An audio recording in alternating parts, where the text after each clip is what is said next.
Hey guys, so today let's discuss about an introduction to the study of literature by W H Hudson. W H Hudson is William Henry Hudson.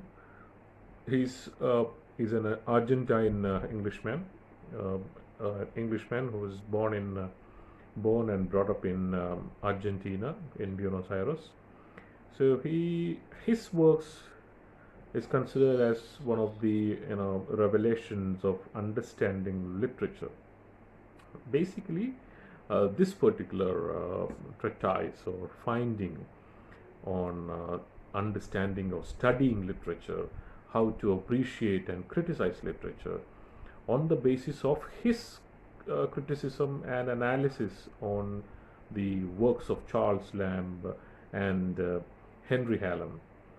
So he starts off the work by saying that can we draw a boundary line between the so-called books in the literary sense and those books which cannot be considered as literature. So he is placing two kinds of books. First one, the books in the literary sense, which has got the form and content of literature, and the other one, those which cannot be considered as literature. We'll go further deep into that. The second part is actually those books which cannot be considered literature are the findings and the scientific treatises and doctrines of scientists and historians and people like that. So he's placing two different kinds of literature, two different kinds of books. The first one is the literature as it is with the literary sense. Second one without the literary sense. For this, he wanted to point out certain instances from the criticism by Charles Lamb in one of his essays. Um, he had of the opinion that books which are no big books, or it's also called Biblia a Biblia. Biblia a Biblia. That means books which are no books. Instead, Charles Lamb is saying that those books which are no books are simply catalogs, simply directories, simply calendars. That has nothing to do with the general literary interest of a reader. It has got certain kind of interest by some people who has interest in those kind of subject matters. But when it comes to the general reader's attitude, those kind of books are of no use as per Charles Lamb. And that is why Charles Lamb never did consider the works of Hume and Gibbon, or even the historical works of Flavius Josephus, or he is otherwise called the learned Jew, Flavius Josephus, as literature, as part of literature. William Henry Hudson, he also points out that, on the other hand, contrasting to the view of Charles Lamb, Henry Hallam, another great critic of all time English history, he considers or he includes the works in jurisprudence or theology and medicine as part of literature. But when it comes to Charles Lamb, it's the other way. He's opposing those doctrines and findings in jurisprudence or theology and medicine because it has nothing to do with a reader's general interest. When it comes to Hallam, Hallam is placing everything under the single title named literature. And Hudson, in this case, is placing literature on the basis of four great impulses, the four great impulses behind literature. And he grouped under four heads actually. The first one is nothing but subject matter of a work. So he considered subject matter of a literary piece, a book, as of prime importance, and the mode of treating the subject matter as well. How well the author treats the subject matter in that book. And second, of course, is whether the book is able to provide any kind of general human interest, something of some kind of lively experience, or something which is significance, which is significant to human life. Some kind of human significance should be there as per Hudson if you want to consider a book as part of the umbrella term literature. The third one is the element of form. Form is nothing but the literary devices in which work is constituted together. Like a drama needs the unity of time, unity of place and action. Time, place and action should be there if you want to consider a work, a drama, as a part of literature. Similarly, in poetry, you have the metrical devices like the figures of speech, the literary forms, the rhyme pattern, and things like that, if you want to consider it as part of literature. And the ultimate one, the last one as per Hudson, is the pleasure it offers. The pleasure, the aesthetic sense, the aesthetic pleasure from which a reader gets from literature, from a book. It is the ultimate amount, the ultimate impulse, the ultimate aspect of considering a book as part of literature. It is nothing but in other words, we can say that it is nothing but kind of literary metabolism. The total amount of reactions taking place in a body when you read a book, when you watch a movie, when you watch a ballet, when you read, when you understand, or when you go through a movie, and things like that, when you ultimately entertained by an art form,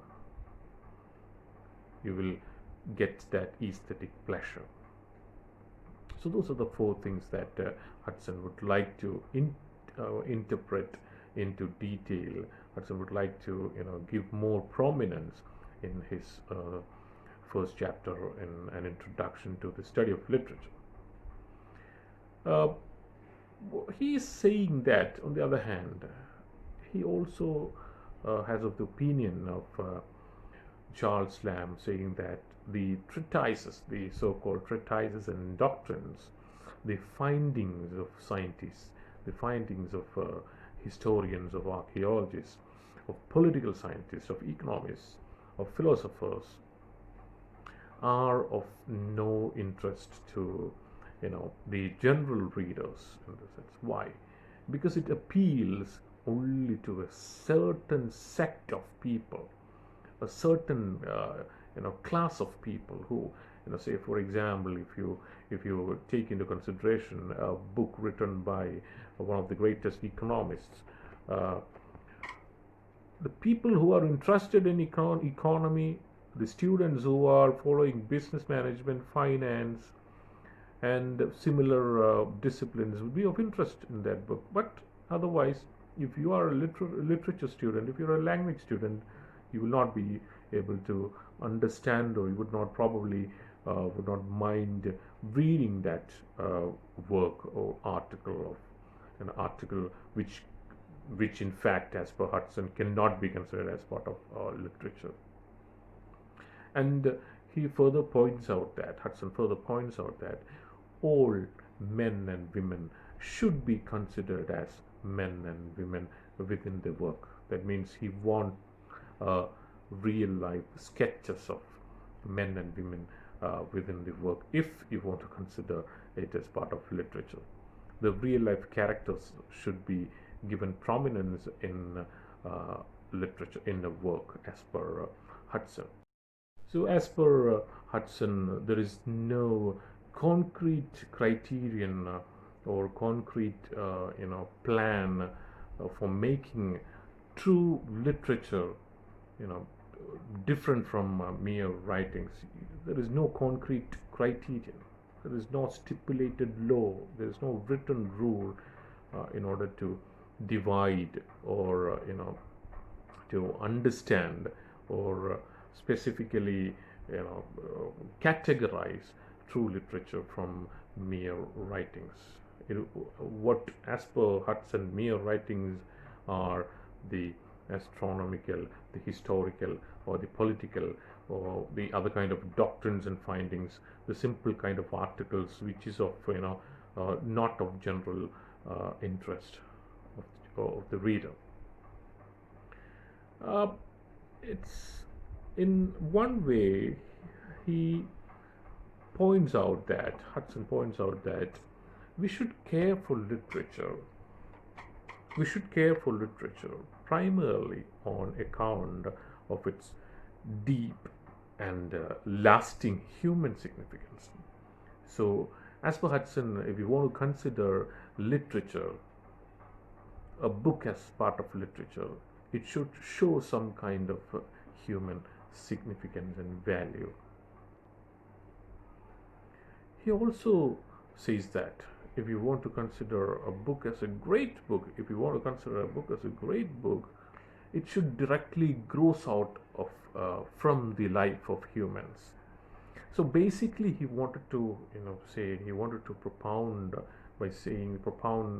theory by saying that a literary piece of work, a book, should have some kind of real life existence, real life mapping. Actually, it should have real characters. It should have men and women, as it should treat men and women as men and women itself. So we are actually brought into large, close, and fresh relations with life, as per Hudson. If we get some kind of books like that, we are brought into large, close and fresh relations with the life of those characters. This is the final explanation of power as per Hudson. So what Hudson is saying, that he makes clear that these factors, these important aspects that makes literature. He further says that literature is composed of those books which in the first place, by the reason of the subject matter and the mode of treating it.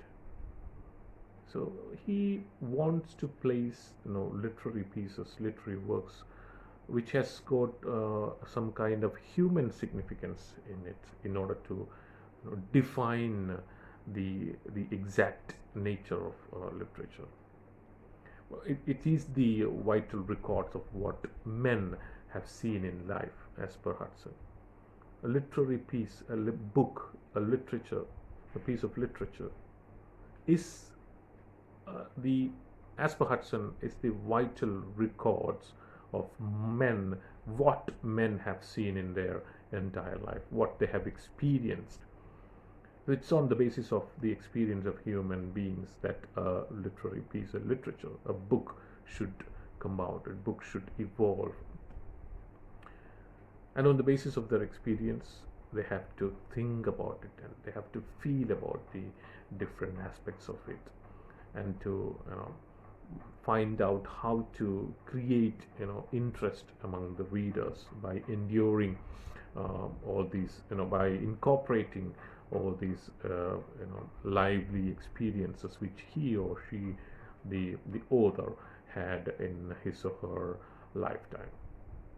It is basically an expression of life through the medium of a language.